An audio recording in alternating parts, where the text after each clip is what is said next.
October 17th, 2018.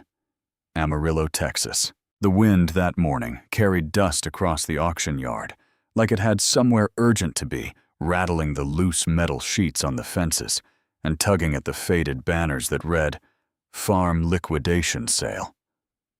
By 9 o'clock, the place was already packed.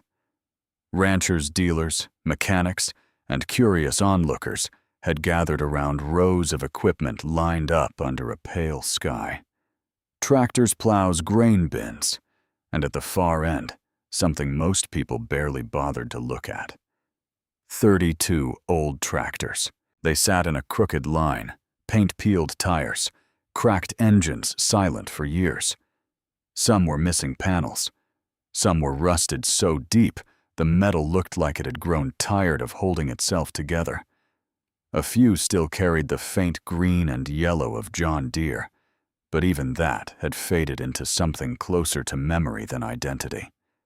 When the auctioneer finally stepped up to the microphone and called the lot, the crowd shifted, but not forward. "Lot 47, he said, voice echoing through the yard.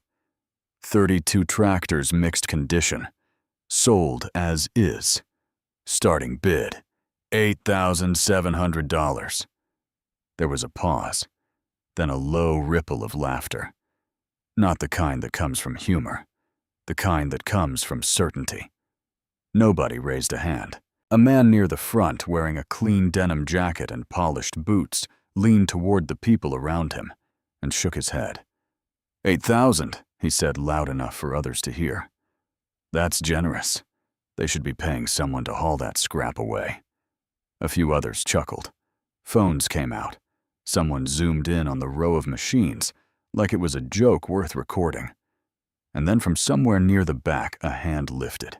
It wasn't quick. It wasn't confident. It just rose. The auctioneer squinted. "I've got 8,700. "Do I hear 9? All eyes turned. Caleb Turner stood alone beside an old pickup truck that had seen better decades. His jacket was worn thin at the elbows, his boots carried dust that didn't brush off, and his face lined quiet, unreadable, didn't match the noise around him. For a moment, nobody said anything. Then the laughter came again, louder this time. "Hey," someone called out. "You opening a museum?" another voice cut in. "Or a junkyard?" A younger man, barely in his 20s, held up his phone and said, "Man, this is gold. 32 dead tractors, and one guy dumb enough to buy 'em." But Caleb didn't lower his hand. The auctioneer looked around, half expecting anyone to counter. Nobody did. Going once, going twice. The gavel came down with a sharp crack that cut through the wind. "Sold. $8,700. And just like that, the entire yard seemed to exhale in disbelief. But the moment didn't end there, because standing near the front, watching the whole thing unfold, with a slow, almost amused smile, was Richard Hale. He didn't laugh like the others. He didn't need to. The way he stood straight-backed, hands in his coat, surrounded by a few men who clearly worked for him, was enough to draw attention on its own. Richard Hale wasn't just another bidder. He was the largest John Deere dealer within 200 miles. And when he finally stepped forward, people made space without being asked. "Well," Richard said, his voice smooth, measured, carrying just enough weight to quiet the nearby chatter. "That's one way to spend $8,000. He glanced toward Caleb, eyes narrowing slightly, not with curiosity, but with something closer to mild disappointment. "You know," he continued loud enough for the crowd to hear, "I've spent the last 10 years helping farmers get out of machines like those." A few heads nodded. "Upgrading them, bringing them into the modern world." He gestured casually toward the row of tractors, like they were already forgotten. Fuel efficiency, GPS guidance, real power. Then he looked back at Caleb. "And here you are," he said, tilting his head, dragging 32 pieces of the past back into it. A ripple of agreement moved through the crowd. Someone muttered, "He's not wrong." Richard took another step closer, just enough that the distance between him and Caleb felt intentional. "What are you planning to do with them?" he asked. "Stack them up and hope they turn into something useful." More laughter.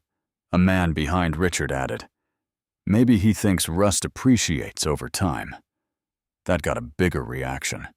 Phones were still recording. Someone zoomed in on Caleb's face, waiting, hoping for a reaction. But there wasn't one. Caleb didn't smile, didn't frown, didn't defend himself. He just lowered his hand, reached into his jacket, and pulled out a folded paper. The bill of sale. He stepped forward, signed where he needed to sign, and handed it back without a word. That silence did something the laughter couldn't. It made a few people uneasy. Richard noticed it. He studied Caleb for a moment longer, then let out a short breath through his nose. You know, he said softer now, but somehow sharper. There's a difference between being independent and being left behind. The words hung there, not shouted, not forced, just placed. And for the first time, a few people stopped laughing. Because something about the way Caleb stood, still grounded, unmoved, didn't match the picture they were trying to paint of him. But the moment passed quickly. It always does when a crowd has already decided what it believes. As Caleb walked back toward his truck, someone called out one last time. "Hey, when those things don't start, don't come asking for parts." Another voice followed. "Yeah, dealer's right there." More laughter. More phones. More certainty. But there was something nobody in that yard understood. Something buried deeper than rust. Something that didn't show up in an auction listing or a dealer's catalog. Because this story, it was never really about 32 old tractors, and it definitely wasn't about $8,700. To understand why Caleb Turner raised his hand that morning, you have to go back to a smaller place, back to a quieter time, back to a workshop that smelled like oil iron and patience. Caleb Turner was born in 1972, just outside a town that didn't make it onto most maps anymore. His father, Walter Turner, ran a repair shop behind their house, a low rectangular building with a tin roof that sang every time it rained. It wasn't much to look at. But inside that shop, machines spoke. Not with words, not with screens or sensors, but with sound. Walter Turner used to say, "If you listen long enough, a machine will tell you what it needs." Most people thought of that was just something old mechanics said when they didn't have the tools. But Walter meant it. And Caleb learned early that his father wasn't guessing. He was hearing things other people ignored. A knock that came half a second too late. A vibration that didn't match the rhythm of the engine. A silence where there shouldn't be one. By the time Caleb was 10, he could stand beside a running tractor with his eyes closed and tell you what was wrong with it. Not perfectly, but closer than anyone else his age had any right to be. They didn't have much money growing up. Most of the farmers who came to Walter couldn't afford new machines. They brought in what they had: old tractors, worn-out engines, parts that had already been fixed too many times. And Walter never turned them away. New doesn't mean better, he would say, wiping his hands on a rag that had long since given up being clean. It just means different. Caleb didn't fully understand that at the time, not until the late 1980s, when things started to change. Dealers began pushing newer models harder than ever, machines with electronics, systems you couldn't fix with a wrench and patience, tractors that required diagnostics instead of instinct. Farmers started trading in their old equipment, and fewer of them came back to Walter's shop. At first it was slow, then it wasn't. By the time Caleb was 17, the shop was quieter than it had ever been. Not peaceful. Empty. He remembered one afternoon in particular. The sun was dropping behind the fields, casting long shadows through the open shop door. Walter stood beside a tractor that had been sitting there for weeks, tools laid out, engine open, but untouched. "You gonna finish it?" Caleb asked. Walter didn't answer right away. He just looked at the machine. Then he said something Caleb wouldn't understand until years later. "They don't want these fixed anymore. Not can't. Not won't. Don't want." It wasn't about ability. It was about direction. And direction had changed. The shop closed 2 years later. Not officially. There was no sign. No announcement. Just fewer days with the door open. Until one day, it stayed closed. Walter Turner passed away not long after that. Heart trouble, they said. But Caleb always wondered if it was something else. Something quieter. Like a man realizing the world no longer needed what he knew. After the funeral, people came by. They said the usual things. He was a good man. Best mechanic around. Shame things changed. And then they left. But Caleb didn't. He stayed. Not because there was money in it. There wasn't. Not because anyone asked him to. Nobody did. He stayed because when he stepped into that shop, he could still hear it. The machines. Waiting. And over time, something else became clear. The world hadn't stopped needing those machines. It had just stopped understanding them. And that was a very different problem. Years passed. Caleb kept the shop running barely. He fixed what others wouldn't touch, helped farmers who couldn't afford replacements, worked slower than modern shops, but more carefully. People stopped laughing at him after a while, not because they believed in what he was doing, but because they stopped paying attention altogether, which in some ways was worse. But Caleb didn't mind, because he wasn't chasing attention. He was listening. And what he heard more often than not was potential. Potential buried under rust. Potential hidden inside machines everyone else had already given up on. Which is why on that morning in Amarillo, when 32 old tractors rolled onto a lot nobody wanted, Caleb Turner didn't see scrap. He saw something else entirely, something the rest of the crowd had already decided didn't exist. And that decision was going to cost them more than they realized. What most people never learn is that opportunity rarely looks like opportunity when it first shows up. Sometimes it looks like rust. Sometimes it sounds like a bad idea. And sometimes it gets laughed at in front of a crowd. By the end of that week, all 32 tractors had been hauled out of the Amarillo yard and into a place most people had forgotten even existed. Caleb's workshop sat 5 miles off the main road, down a stretch of cracked asphalt that eventually turned to dirt. The building itself hadn't changed much since the 1980s. The same tin roof, the same wide sliding doors, the same faded sign above the entrance that still read "Turner Repair" in letters that had long since lost their color. But inside, it was different. Not newer, not cleaner, just alive. The first truck rolled in just after sunrise. The trailer groaned as it backed up, carrying 4 of the worst-looking machines from the lot. Rust flaked off as the chains loosened. One tractor had no hood. Another had a steering column that leaned like it had given up holding itself straight. The driver climbed down, looked at the lineup, then over at Caleb. "You sure about this?" he asked. Caleb didn't answer right away. He just walked up to the nearest tractor and placed his hand on the metal. Not tapping, not knocking, just resting it there like he was listening through his fingers. The driver shook his head. "Man, I've hauled scrap that looked better than this." Caleb finally spoke. "Then you weren't looking close enough." The man let out a short laugh, not unkind, but not convinced either. By midday, 12 tractors had been unloaded. By sunset, all 32 sat in rows inside and around the shop, filling every bit of space like ghosts that had finally been called back to life.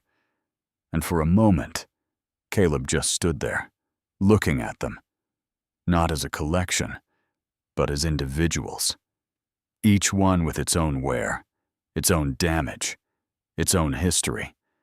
And that's when he started, not with tools, with time. He moved from one tractor to the next, slow and deliberate, opening panels, turning shafts by hand, listening as he rotated engines that hadn't moved in years. Some wouldn't budge, some groaned, some responded. And that was enough, because Caleb wasn't trying to fix them all, not yet. He was trying to understand them. 3 days passed before he turned a single bolt. 3 days of nothing but observation. And on the 4th morning, he found it. It didn't look like much at first. One of the mid-row tractors half buried in corrosion, its paint nearly gone, its engine locked tight. Most people wouldn't have given it a second glance. But Caleb noticed something small, a mark, not painted, not stamped by a factory. Carved. Just beneath the fuel line housing barely visible under a layer of grime, there was a set of initials. T. He froze, not because he recognized the machine, but because he recognized the habit. Walter Turner didn't label his work in obvious places. He hid it. Small, subtle marks, tucked where only someone looking closely would ever find them. Caleb reached for a rag, wiped the surface clean, and leaned in. The carving was old, worn, but it was there. And that changed everything. Because Walter Turner hadn't worked on many machines outside their county, and definitely not in Amarillo. Unless Caleb stepped back, eyes narrowing, as something he hadn't considered before began to take shape. He moved quickly then.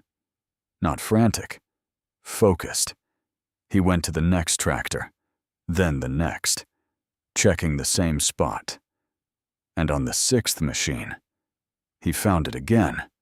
Different position. Same initials. WT. A 3rd machine. A 4th. By the time the sun dropped low that evening, Caleb had identified 12 tractors, all carrying the same hidden mark. And suddenly those 32 pieces of scrap weren't just random leftovers from a failed farm. They were something else, something connected, something intentional. But there was still a piece missing. Because his father had never owned that many machines. He repaired them, modified them, improved them, but he didn't keep them. So how had 12 of his father's builds ended up in the same place? Decades later, that answer didn't come from the machines. It came from a man Caleb hadn't spoken to in over 20 years. His name was Arthur Bell, retired now, living quiet. Once an engineer, one of the few who understood both the old mechanical systems and the early wave of modern upgrades that started reshaping agriculture in the late 70s and early 80s. And more importantly, Arthur Bell had worked with Walter Turner. Caleb found him sitting on a porch 2 towns over, wrapped in a jacket too big for his thinning frame, watching the road like it still had something left to show him. Arthur didn't recognize Caleb at first, not until he said his father's name. Then, something shifted. "You've got his eyes," Arthur said quietly. Caleb didn't waste time. He told him about the auction, the 32 tractors, the 12 with the marks. Arthur listened without interrupting, and when Caleb finished, the old man leaned back, letting out a long breath. "I was wondering when those would show up again," he said. Caleb frowned slightly. "You knew about them?" Arthur gave a small nod. They weren't supposed to end up in a yard like that. A pause. They were test units. That word hung in the air. Test units, Arthur continued. Back then, companies were trying to push into new designs, more control, more output. They wanted machines that could handle extreme conditions, but without relying on electronics. Not yet, anyway. He looked out toward the horizon. Your father was one of the few people they trusted to make those adjustments. Caleb felt something tighten in his chest. Adjustments. Arthur gave a faint smile. He didn't just fix machines, son. Another pause. He made them better, and just like that, pieces started to fall into place. These tractors. Arthur said, his voice lower now, more deliberate. They weren't built for showrooms. They were built for stress, for failure testing, for situations where standard machines would break. He turned his head, locking eyes with Caleb. And your father, he modified them to survive. Caleb said nothing, because suddenly everything he had seen back in the shop made sense. The reinforced mounts, the slight differences in gearing, the way certain components had been adjusted, not replaced, improved. These weren't supposed to be sold, Arthur added. Not publicly. Some got scattered. Some got scrapped. A few ended up on farms that needed them more than they needed paperwork. He let out a quiet chuckle. Looks like 12 of them found their way back together. Caleb finally spoke. They still run. Arthur didn't answer right away. Instead, he leaned forward, resting his elbows on his knees. They'll run, he said, if you treat them right. Then, after a moment, and if you understand what they were built for. That was the part nobody at the auction had known. Not the dealer, not the crowd, not the men laughing behind their phones. Those 12 machines, they weren't outdated. They were unfinished, unrestricted, unbound by the limits that modern systems quietly imposed.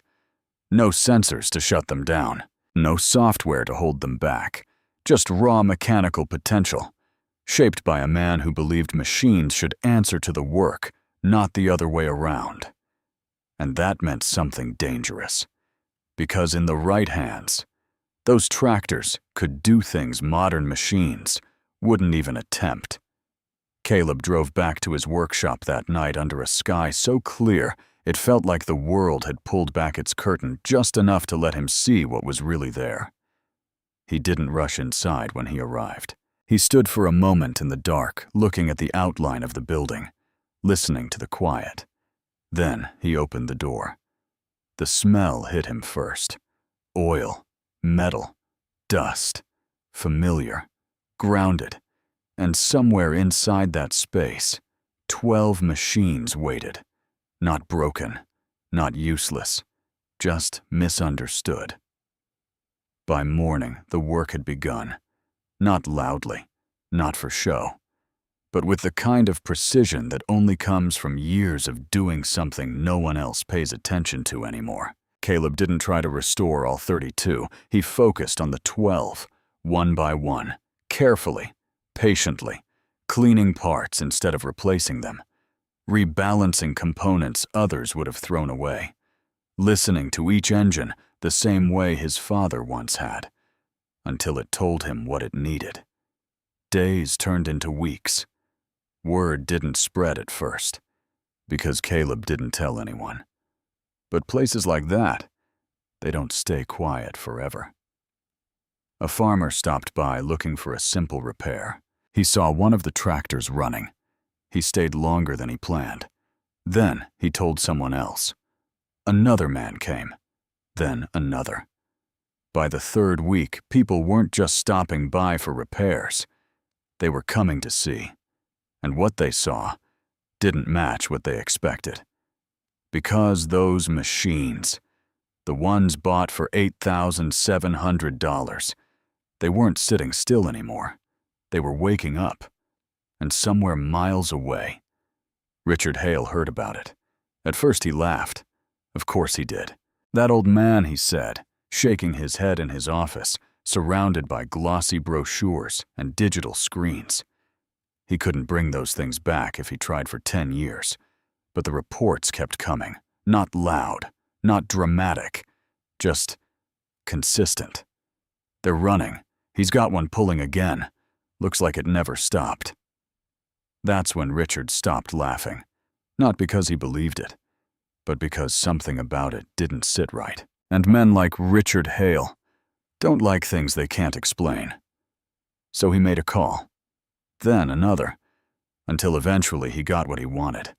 A situation, an opportunity, a problem big enough that no machine in his fleet had solved it yet.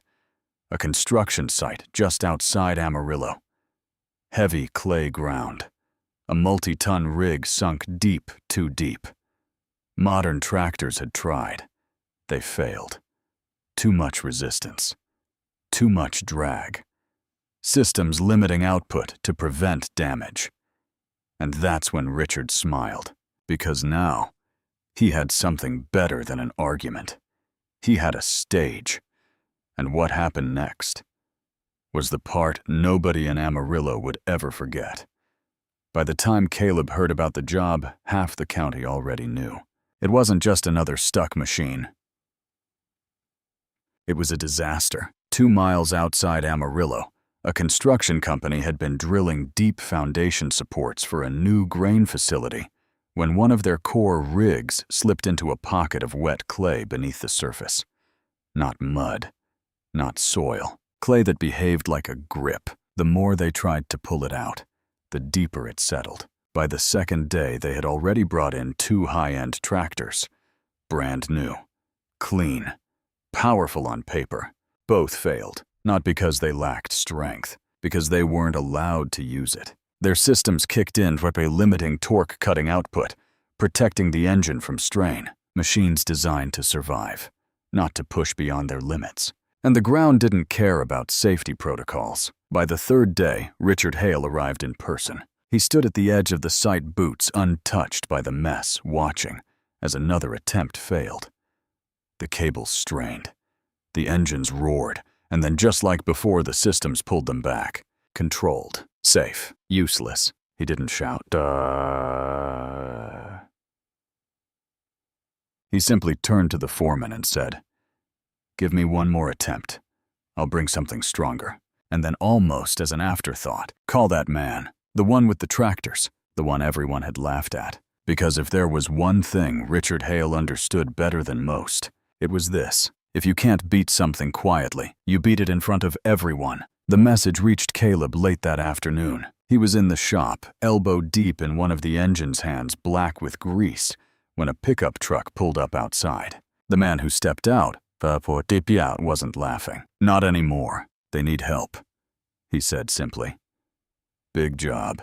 Nobody's been able to move it." Caleb didn't ask for details right away. He already knew the kind of job people came looking for him to fix. Instead, he wiped his hands slowly, set his tools down, and stepped outside. "Who's asking?" he said. The man hesitated, then answered, "Richard Hale." For a brief moment, something unreadable crossed Caleb's face. Not anger, not pride, just recognition. Then it was gone. "What's stuck?" he asked. "Drill rig." "Deep. Clay's got it locked." Caleb looked past the man toward the road, as if picturing the ground itself. "How many have tried?" 3 machines, all new." Caleb nodded once, then turned, walking back into the shop. He didn't rush, didn't speak. He moved through the rows of tractors slowly, passing some, stopping at others, until he reached one near the far wall. It didn't look special, not to anyone else. Faded paint, reinforced hitch, engine rebuilt but not polished. Just steady. Caleb placed a hand on its frame. Then he climbed up, turned the key. The engine didn't roar. It came alive, low, deep, controlled, like it had been waiting. The drive to the site took just under 40 minutes. By the time Caleb arrived, the place looked less like a job site and more like a gathering. Trucks lined the perimeter. Men stood in clusters. Some leaned on fences. Others stood closer, watching the pit like it might do something unexpected at any moment. And at the center of it all, the machine, half buried, tilted. Heavy steel swallowed by thick, stubborn clay that clung to every surface like it refused to let go. and beside it, Richard Hale, clean coat, measured stance, surrounded by men who waited for his approval before they even spoke. When Caleb's tractor rolled into view, the sound reached them before the sight. A few heads turned, then more. Then silence began to spread, not completely, not all at once, but enough that something shifted, because people recognized that sound. Not modern, not controlled, something older, something unfiltered. Caleb drove straight in, stopping just outside the main work area. He shut the engine down, climbed off, and walked toward the pit. No announcement, no introduction, just presence. Richard watched him approach, and for the first time since the auction, he didn't smile. "You came," Richard said. Caleb gave a small nod. "You called." A pause, the kind that carries weight. Richard gestured toward the machine. "There it is." Caleb stepped closer to the edge, looking down into the pit. He didn't speak right away, didn't ask questions. He just observed. The angle, the depth, the way the clay held the metal. Then he walked around it once, slow, measured. People watched, waiting, some expecting him to shake his head, others hoping he would. Finally, Caleb stopped. He looked at the cable still attached from the last attempt, then up at Richard. "You pulled straight," Caleb said. It wasn't a question. Richard crossed his arms. "That's how you pull something out." Caleb shook his head slightly. "No," he said. "That's how you bury it deeper." A murmur moved through the crowd. Richard's jaw tightened. "What are you suggesting?" Caleb didn't answer directly. He walked back to his tractor, started it again. Dirt. The engine's low rumble cut through the tension like a steady heartbeat. He drove into position, but not where the others had. Not straight ahead, off to the side, at an angle. People exchanged glances. "That won't work," someone whispered. "Wrong direction." Richard said nothing. He was watching now, not mocking, not interrupting, just watching. Caleb stepped down, adjusted the chain himself, securing it to a reinforced point others had ignored. Then he climbed back into the seat. He didn't gun the engine, didn't force it. He let it idle, listening, feeling, waiting for the machine to settle into him, the way it used to when he was a boy, standing beside his father. Then slowly, he applied power. The chain tightened. The tractor didn't lurch. It leaned, just slightly. The clay resisted. Of course it did. That was its nature. But Caleb didn't fight it head on. He shifted again, adjusted the angle, let the torque build, not spike. A low vibration moved through the ground, subtle, but different. Then, a sound. Not from the engine, from the pit. A wet, reluctant shift. Someone near the edge leaned forward. "Did it?" Another voice cut in. No way." But then it happened again. Stronger. The rig moved. Barely. But enough. And in that moment, everything changed. Caleb didn't react. Didn't push harder. He held it there. Maintained pressure. Let the machine do what it had been built to do. Not fast. Not loud. Just relentless. The clay began to give. Not all at once, but piece by piece. Breaking its own hold. The crowd fell silent. Phones lowered. Breaths held. Because they were watching something they didn't understand. And that made it impossible to ignore. The tractor pulled again. Stronger this time. Steadier. The rig rose another inch. Then another. Mud cracked. Weight shifted. And then, with a deep tearing release, the entire structure broke free. Not violently, not dramatically, but completely. For a moment, nobody moved. Nobody spoke. Even the wind seemed to hold itself back. And then, somewhere in the crowd, a man let out a breath he hadn't realized he was holding, followed by another, then another, until the silence broke not with noise, but with understanding. Caleb eased off the throttle, brought the machine to a stop, climbed down, and began unhooking the chain, like it was just another job. Behind him, Richard Hale stood frozen, not shocked, not confused, just quiet, because for the first time in a long time, he had nothing to say. And that was the part nobody forgot. Not the pull, not the machine. But the moment the man who had always had an answer didn't, word spread faster than anything Caleb had ever done before. Not because he told anyone, but because there were too many people there to keep it quiet. Videos surfaced, stories followed. Old tractor beats new machines. Dealer proven wrong. Man pulls what no one else could. But the truth was simpler than the headlines. Caleb went back to his shop the next morning, opened the door, and kept working. He didn't raise his prices, didn't chase attention, didn't try to turn it into something bigger than it was. People came. Of course they did. Farmers who had been told their machines were worth fixing. Men who couldn't afford replacements. Even a few who had laughed at the auction. They came quieter now, less certain, more willing to listen. And Caleb treated them all the same. He didn't bring up the job, didn't remind anyone what had happened. He just did the work, the way he always had. As for Richard Hale, things changed, not all at once, but noticeably. Sales slowed, questions increased. Customers who once trusted the newest model began asking different things. Can it handle this kind of load? What happens when the system cuts power? Is there another way? Richard tried to answer.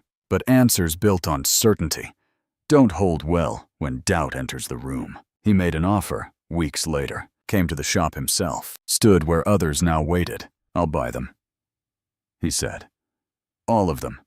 Name your price. Caleb didn't look up right away. He finished what he was doing, set the tool down, then shook his head. They're not for sale. Richard studied him. Everything has a price. Caleb met his eyes. Not everything, and that was the end of it. The tractors stayed where they were. Not hidden, not displayed. Just used, the way they were meant to be. Months passed. Then seasons. The story faded from headlines, but not from memory, because the people who had seen it, they carried something with them. Not just the image of a machine pulling something impossible, but the realization that they had been wrong about the machines, about the man, about what mattered. And that realization tends to stay. If you ever drive past that old road outside Amarillo, you might miss the place if you're not looking for it. A small workshop, tin roof, faded sign, nothing remarkable. Just a man, working, listening, doing the same thing he's always done. But if you stop, if you step inside, you might hear it.